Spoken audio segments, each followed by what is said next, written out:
สวัสดีครับโชคชะตาพาไปมารายงานอากาศเช่นเดิมเช่นเคยตอนนี้ก็เวลา7:33 นาทีเช้าของวันที่26มิถุนายน2569พี่น้อง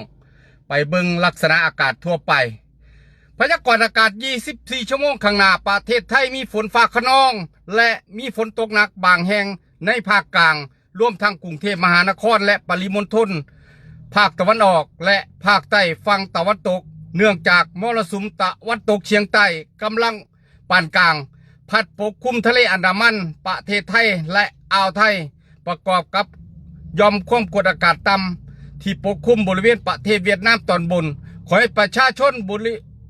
เว้นดังกล่าวระวังอันตรายจากฝนฟ้าคะนองรวมทั้งฝนตกหนักและฝนที่ตกสะสมในระยะนี้ไว้ด้วย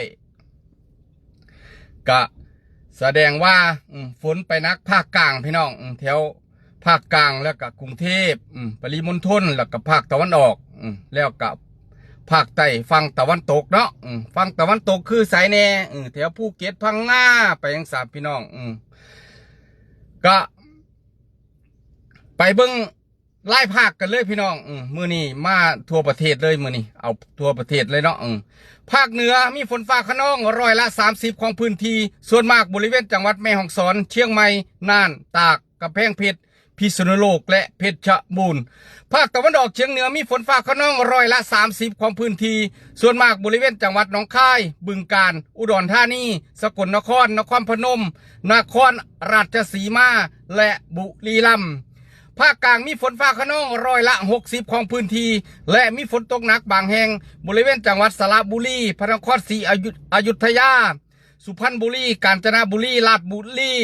นครปฐมสมุทรสาครและสมุทรสงครามภาคตะวันออกมีฝนฟ้าคะนอง60%ของพื้นที่และมีฝนตกหนักบางแห่งบริเวณจังหวัดนครนายกปราจีนบุรีฉะเชิงเทราระยองจันทบุรีและตราดภาคใต้ฝั่งตะวันออกมีฝนฟ้าคะนอง40%ของพื้นที่ส่วนมากบริเวณจังหวัดเพชรบุรีสุราษฎร์ธานีนครศรีธรรมราชสงขลายะลาและนราธิวาสภาคใต้ฝั่งตะวันตกมีฝนฟ้าคะนอง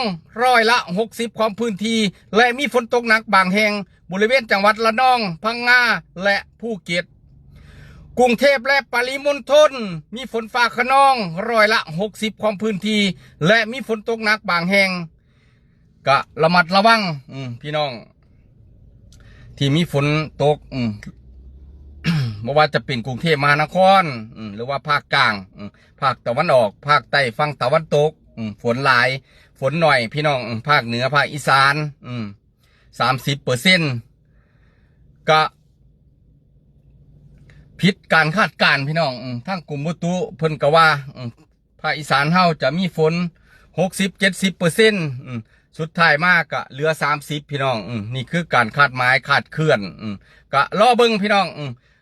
มืออื่นจะเป็นจังไดเดี๋ยวผมจะมาเว้ามาจ่าให้ฟังว่าฝนหน่อยฝนหลายเนาะมาเว้าจ่าทุกมือนั่นล่ะสวัสดีครับ